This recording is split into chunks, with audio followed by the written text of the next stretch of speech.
முதலமைச்சரும் தனது கணவருமான விஜயிடம் இருந்து விவாகரத்து கோரிய மனுவை வாபஸ் பெற்றிருக்கிறார் சங்கீதா. மக்களே, மனோஜுக்கு ரோகிணி விவாகரத்து தர மாட்டேன்னு சொல்லிட்டா. அதனால மனோஜ் இப்போ அவனோட 2வது மனைவியோட சேர்ந்து வாழ முடியாது. அவன் மொழி பிடிங்கி சுத்திக்கிட்டு இருக்கான்.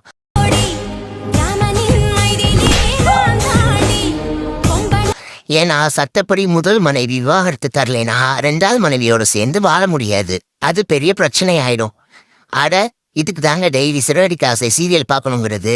நீங்க வேற எதையும் நினைச்சிருந்தீங்கன்னா அது கம்பெனி பொறுப்பாகாது.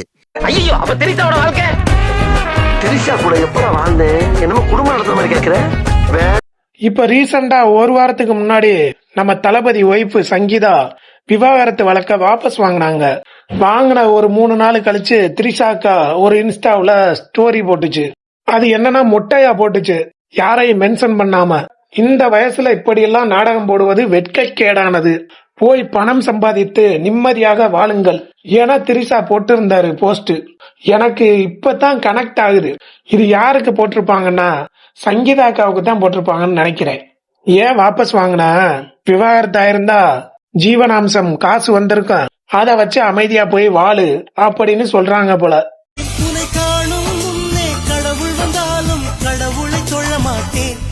சங்கீதாக்கா நல்ல தெளிவான ஆளு போல. நான் விவாகரத்து வாங்கினா தானடா நீங்க 2 பேரும் ஜோடியா சேர்ந்துக்கிட்டு தெரிவிங்க, விவாகரத்தே வாங்கலைனா அப்படின்னு அந்த அக்கா நேக்கா போயிட்டு வாபஸ் வாங்கிட்டு வந்துருச்சு. அதுல காண்டான திரிசாக்கா தான் இந்த மாதிரி போஸ்ட் போட்டாங்க. இது எல்லாம் எங்கிட்ட கனெக்ட் ஆகுது.